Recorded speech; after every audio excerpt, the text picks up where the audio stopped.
So which foods do contain starch? Things like grain, our root vegetables, dried beans, peas, and lentils. So grains are the seeds of cultivated grasses. So some examples are your wheat, your corn, rice, rye, barley, and oats. Starch accumulates in the roots and tubers, which are the underground energy storage for some plants.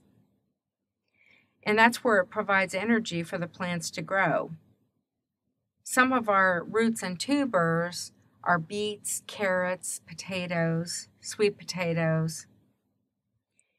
And then the last category is our dried beans, peas, and lentils. And those are anything from a navy bean to a split pea to a black-eyed pea to a pinto bean. There's just a ton of them. Starchy foods aren't really flavorful if eaten raw, so most of them are cooked to make them more digestible and also better tasting. Starches are also used as thickeners. When starches gelatinize, the granules actually absorb the water and swell, which makes the liquid thicken. Around the boiling point, having absorbed a lot of water, the granules burst and the starch pours out into the liquid. When this occurs, the liquid becomes even thicker. So that's what we mean by gelatinization. And starches that are used as thickeners are generally used in things like soups and gravies, puddings, and other foods. Okay, we talked about starches. What about fiber? What is different is that our digestive system lacks the enzymes to break apart the bond that connects the glucose together in fiber. Okay, like starches, fibers are long chains of glucose units that are bonded together. But fibers cannot be broken down by the human digestive enzyme, so it's excreted. The net result is that fiber can't be broken down, so it passes through unchanged, then excreted. Most Americans get plenty of sugar and starch, but fiber intake is less than half of the recommended amount. Most people are only getting about 9 grams of fiber a day, when in actuality, we should be eating 25 to 35 grams of fiber a day. And there's many reasons for that. Number one, we're not getting an adequate amount of carbohydrates in our diet. And the carbohydrates that we're choosing are refined. They're not high in fiber, like fresh fruits and vegetables, like your whole grain breads and cereals and pasta. So, what foods contain fiber? So from the grain group, there's grains, there's beans, seeds, cereals, nuts, fruits, and vegetables. So to give you some examples, 1 cup of cooked bulgur wheat has 8.2 grams of fiber, and a cup of cooked quinoa has 5.5 grams of fiber. A cup of cooked navy beans has about 19.1 gram of fiber, and black-eyed peas has 11.2 grams of fiber. Flax seeds have 7.7 grams, and sunflower seeds have 2.4. And there's a lot of lists where you can actually find how much fiber is in food. So if you're generally having problems with constipation, or if a client is having problems with diarrhea, adding fiber to the diet is very beneficial. So sometimes you may need to know what foods are better than others in terms of the fiber source. A cup of 100% bran flakes has 17 grams of fiber. 1 cup of raisin bran has 6. 1 ounce of almonds has 3.5 grams, and an ounce of walnuts has 1.9. A cup of prunes has 12.4 grams of fiber, and a cup of strawberries has 3 grams. So you can see that it's important to, eat complex carbohydrates and focus on foods that have fiber content. But if you're really trying to plan a meal with a certain amount of fiber in mind, such as your own personal diet, it's important to understand just where you're getting that fiber. This particular slide shows, just generally speaking, approximate numbers of grams of fiber per serving. But like I said, on the cereal, you'll see anything from 6 grams in the Raisin Bran to 17 grams in the 100% Bran Flakes. So it's all across the board. But when you look at other foods, such as meat, poultry, fish, dairy products, eggs, they contain no fiber at all.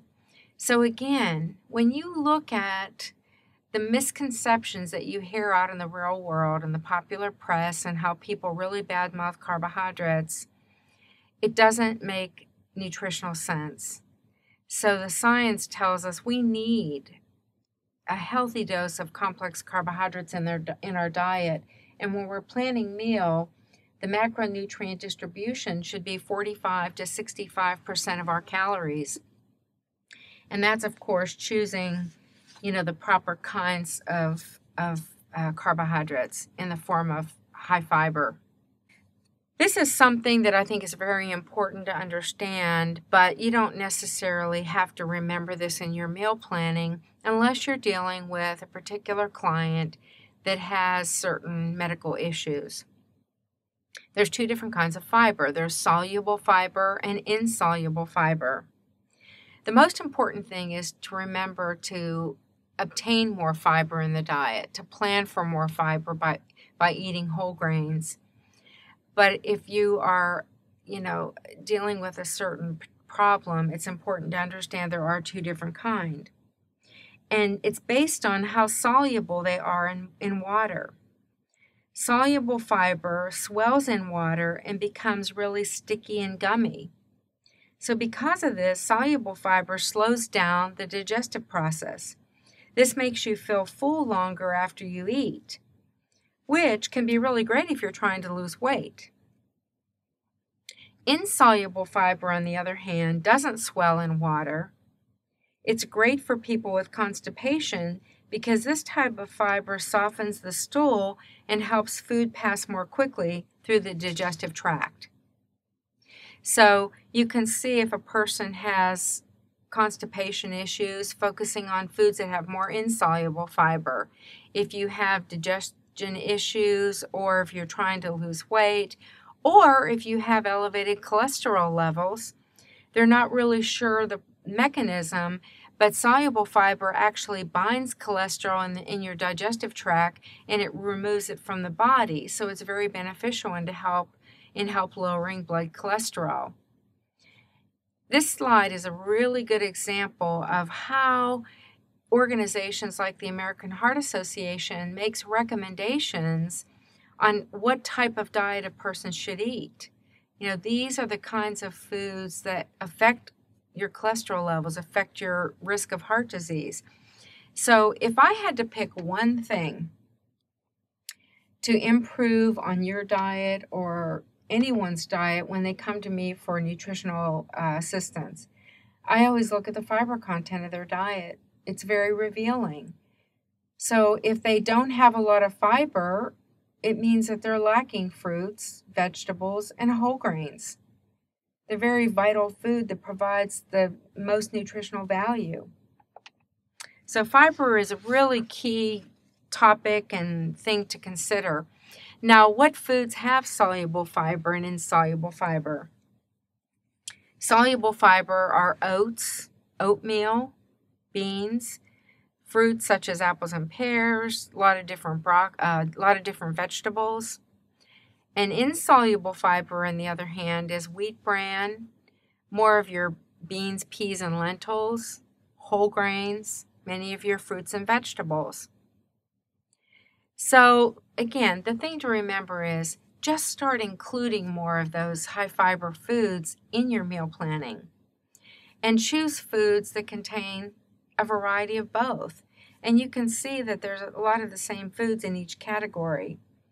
But if you're dealing with somebody very specific that has a certain issue, then it's good for you to really kind of understand that maybe there's something in the meal plan that you can improve on for that client. So what are the recommendations and what do we need in a day?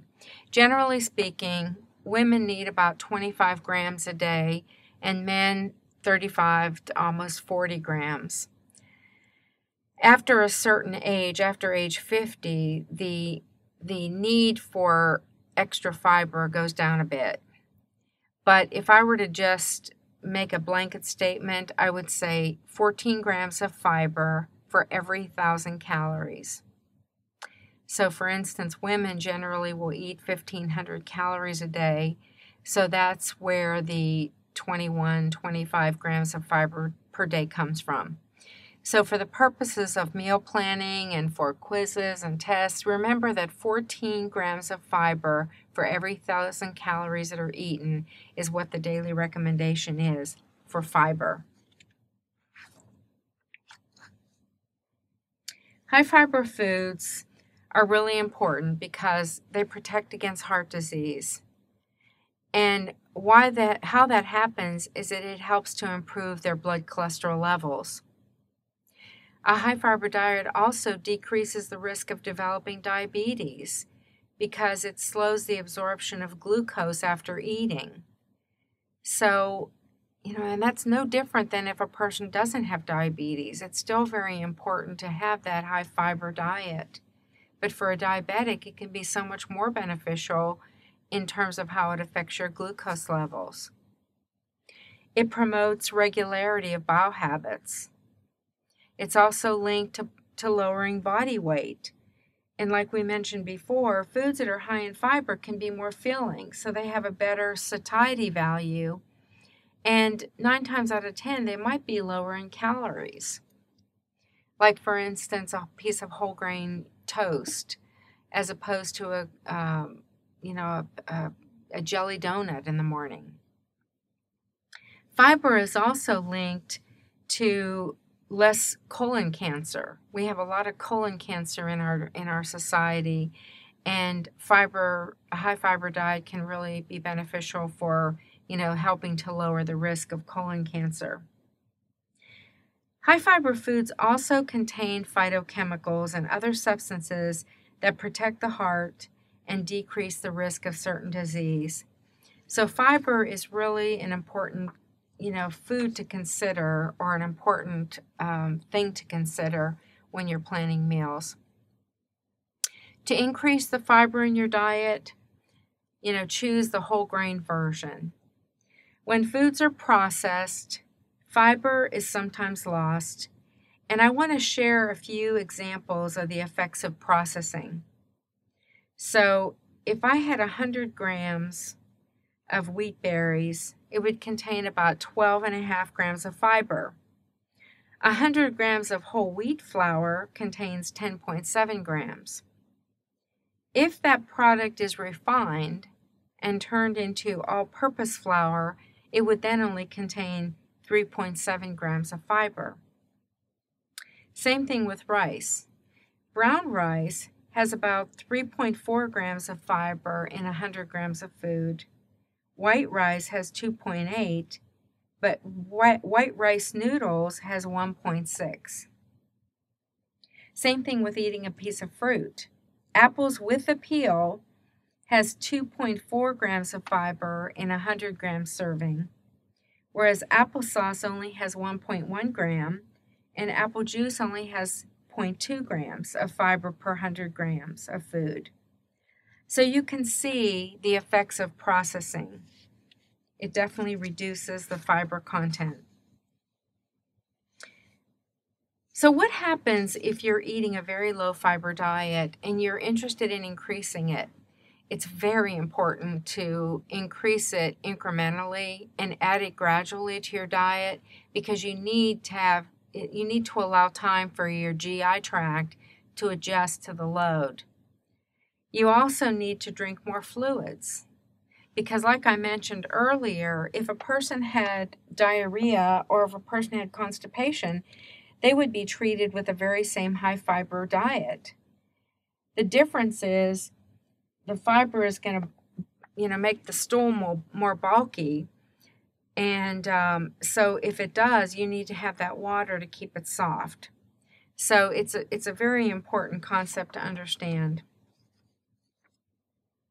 Whole grains and grain products are made from the entire grain seed. It's usually called a kernel. and it consists of the outer layer, the bran, the inner layer, the germ, and then the large interior section is the endosperm.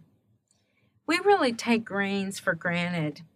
So many foods that we eat have grains in them, everything from cereal to bread to pretzels to crackers. Well, that bran layer, which is the outside layer, contains the largest amount of fiber. The endosperm, which is that middle section, contains mostly protein and carbohydrate, along with very small amounts of B vitamins. This large center is very high in starch. And then the germ layer, of course, that's the inner part, is a very rich source of trace minerals, unsaturated fats, B vitamins, antioxidants, phytochemicals, and it contains some oil. This is the area of the kernel that germinates to grow into a new plant. So when you're looking at that whole grain, you can see that when you eat anything that's made from whole grain, it's going to have a lot more fiber and a lot more nutrients and phytochemicals, as opposed to if it's refined, the bran might be stripped away, the germ is stripped away, and what you have left is the starchy component, which is the endosperm. So it's really important to think about half of your grains should be whole grains when you're either eating your everyday diet or when you're planning meals, being a culinary professional. There's a lot of different grains out there, and it's important to really look and see which ones are valuable, which ones that you haven't used in a while, and just try to vary it up a little bit.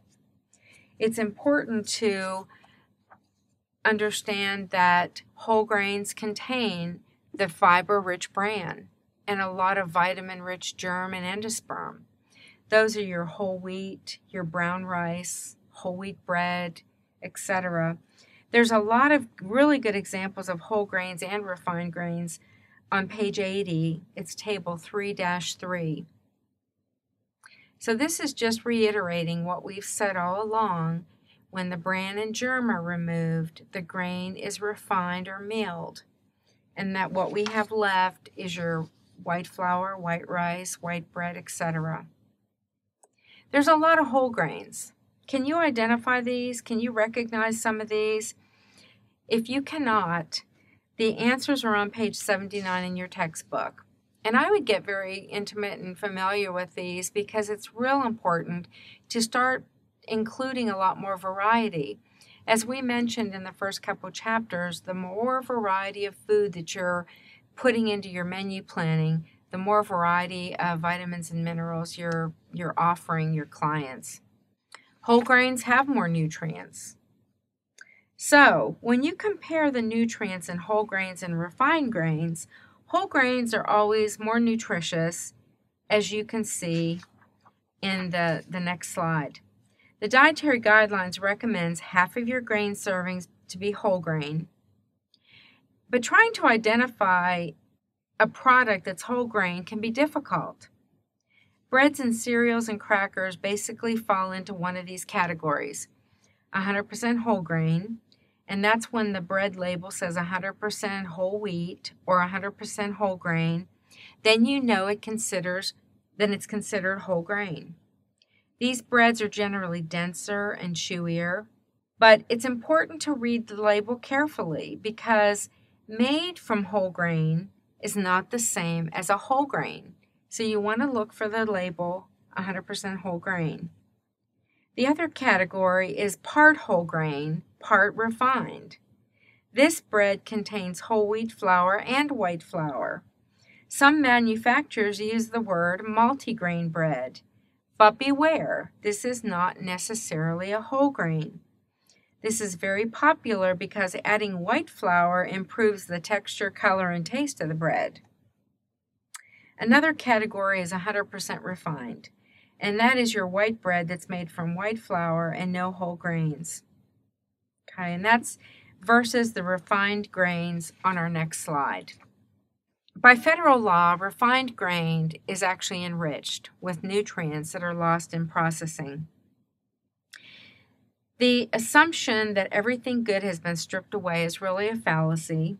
Many of the nutrients that have been milled out are replaced through enrichment or fortification.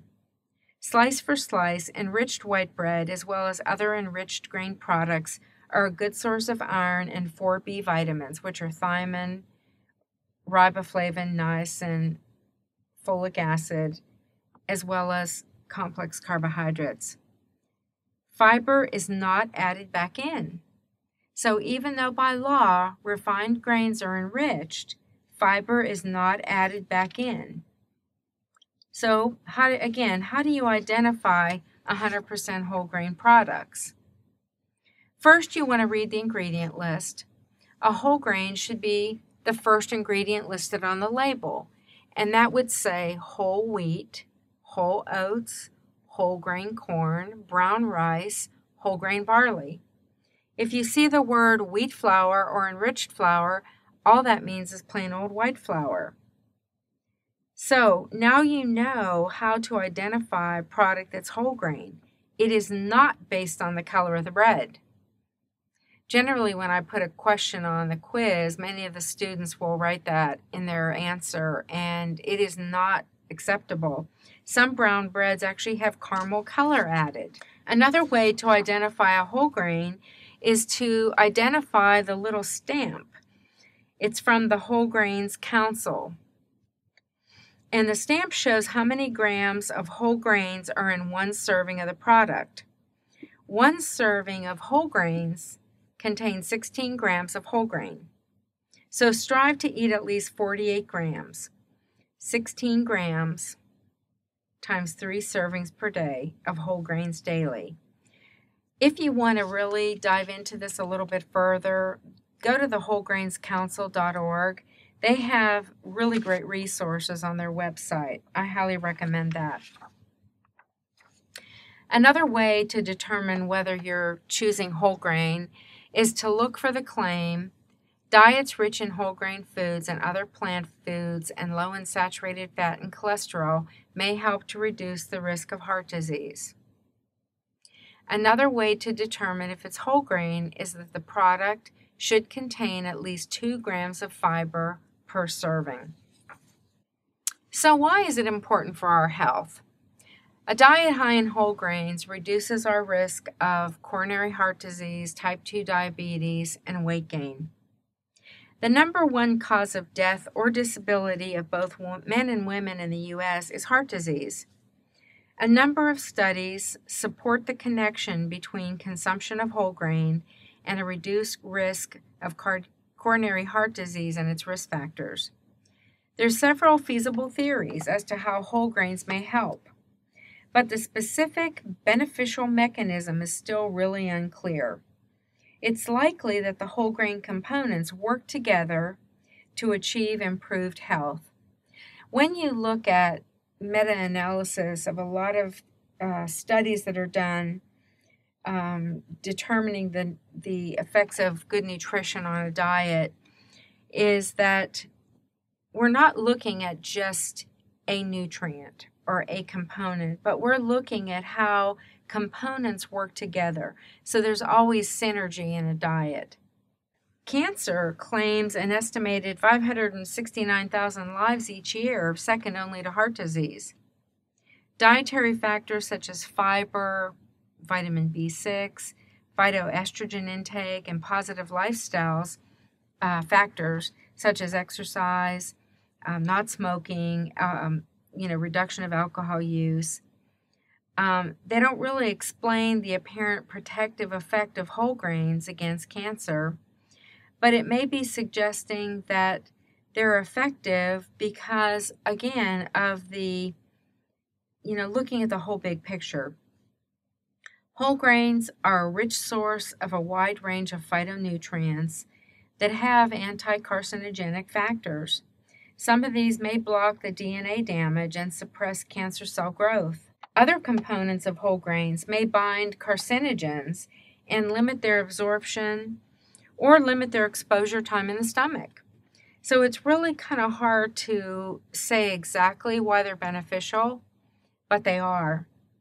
Whole grains may also protect against diabetes, which is the nation's 5th leading cause of death. Several studies have shown that cereal fiber is associated with a reduced risk of diabetes. Why are they healthy? They contain vitamins, minerals, phytonutrients, which are those substances that help promote health, and also fiber. If this hasn't convinced you of the importance of carbohydrates, you can't be convinced. Again, we're looking to the science of nutrition for answers. Carbohydrates are the #1 source of energy for the body. When it's broken down into the form of glucose, your body could readily use it for energy. Your brain and your central nervous system completely rely on glucose for energy. And it's also the most efficient energy source because the other nutrients, fat and protein, have their own respective uses in the body. So glucose in the form of eating carbohydrates is really the most efficient source. Carbohydrates are found in parts of the body including connective tissue, some hormones and enzymes, and also genetic material. Some glucose from food that you eat is stored in your body in the form of glycogen. This way, the body has a constant glucose source. It's stored in 2 places in the body, the liver and the muscles. When your blood glucose starts to dip and more energy is needed, the liver converts glycogen into glucose, which is then delivered by the bloodstream into the cells. Much of the body's glycogen, which about 2/3 of it is stored in the muscles, muscle glycogen is strictly used as an energy source for the muscles during exercise. So glycogen stores will give you energy for less than a day, provided you're at rest. If you're training or exercising or in a competitive sporting event, your glycogen will last a few hours depending on the intensity of the activity and also your fitness level. So again, it's stored in 2 different parts of your body, and your body is very efficient in providing that source of energy when it's needed. The level of glucose in your blood is very closely regulated because glucose is such an important fuel. There's 2 hormones, insulin and glucagon, and they're responsible for hour-to-hour regulation of your blood glucose levels. As you can see, blood glucose is very much important in keeping your body at homeostasis, keeping your body functioning properly. The pancreas secretes both of these hormones, insulin and glucagon. During digestion, carbohydrates that you ate are broken down into single sugars for absorption. Obviously, fiber is not broken down. Insulin is triggered as glucose is absorbed and glucose levels increase in your bloodstream. Then the insulin travels around in the blood and helps the glucose enter the cell. Once the cells have glucose they need, insulin helps any extra glucose get stored as glycogen or fat. When your blood glucose levels fall between meals and also at nighttime, insulin secretion slows down and glucagon secretion increases. Glucagon's job is to prevent low blood sugar. Glucagon stimulates the liver to convert glycogen to glucose and releases the glucose into the bloodstream. Our bodies are a very efficient mechanism for keeping our body functioning properly. Don't worry about remembering this. I think it's very important to understand how it all works. But the bottom line is you eat food, and in the form of carbohydrate, your body breaks it down into smaller, forms of molecules where it's then pulled into the cell to produce energy. And a lot of things happen in the meantime. So when a person has a problem such as diabetes, a lot of things go awry. And that's why it's extremely important to eat regular meals at regular meal times. And that's important for anyone, but for a diabetic, it's especially important. Diabetes is really when your body doesn't make enough insulin or maybe can't use its own insulin because of some problem that's going on. Because insulin reduces high blood sugar levels, glucose is going to build up in the blood of people that are untreated, and that's what we call high blood sugar. The treatment is individualized, and it starts with a balanced diet. And it also supports a healthy weight. So if a person starts having problems with high blood sugar, their physician or medical professional will suggest that they be placed on a lifestyle program of eating and activity, and see if they can control their blood sugar levels without having to have medication or insulin. After proving that it's not feasible, then the doctor might add insulin or other medications as necessary. But as you can see, eating a higher fiber diet and whole grains and also eating very regular meals can make a big impact on how diabetes is affected and the long-term consequences of diabetes. Milk, fruit, whole grains, healthy carbs, along with vegetables and beans, are a really important part of planning for meals for a diabetic. And if you really compare that with the average recommendations that we're making from the dietary guidelines for Americans, it's really important to consider that they're not too much different. And that's why we're suggesting that you take a look at your own personal diet. When you did your project, the personal diet analysis, you could kind of get a bigger picture of what your own diet looks like. 9 times out of 10, people aren't getting enough veggies. And then some people aren't getting enough fruit. And half the people aren't getting enough whole grain.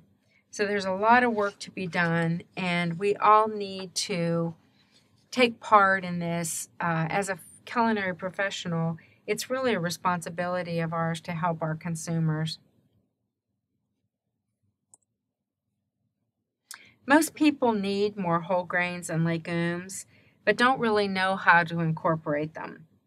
So the book offers some wonderful ideas to highlight grains and legumes in cooking and menu planning. So I'd like for you to take a look at all these and just kind of maybe add some new ones into your own diet so that you can begin to understand how important it is to get variety. And some of them are just top-notch. Some of them are delicious, adding nutty flavors. Some of them that don't have a lot of flavor, you can flavor them with stocks, your own homemade stocks or juices. But there's just a lot of interesting ways to flavor them. There's ways of adding grains on every menu, whether it's breakfast or lunch or dinner. And again, there's some really great opportunities for ideas in this chapter. Legumes, which are your beans, peas, and lentils, those are very important because they're a great carbohydrate source and very high in fiber. If you listened before and noted that your beans, peas, and lentils generally are going to provide a whole lot more fiber than many other foods that you can eat. And you can use those as not only a carb source, but also a wonderful protein source that has fiber.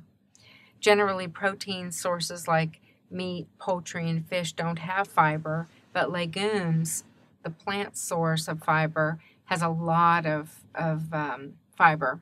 And legumes fit on the menu very well for breakfast, lunch, and dinner. You can spend some time looking at some of these options.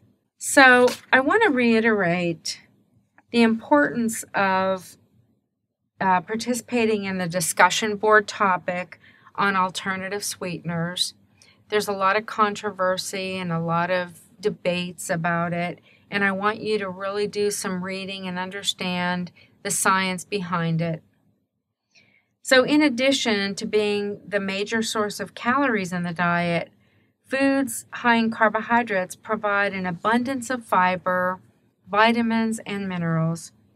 As we discussed, not all carbohydrates are created equal. So when planning meals, you want to focus on foods that are rich in complex carbs that provide fiber and vitamins and minerals. care should be taken to limit products that have a lot of added sugar that really contribute few other nutrients to the diet. So, in summary, let's no longer demonize carbs, but choose wisely. Thank you.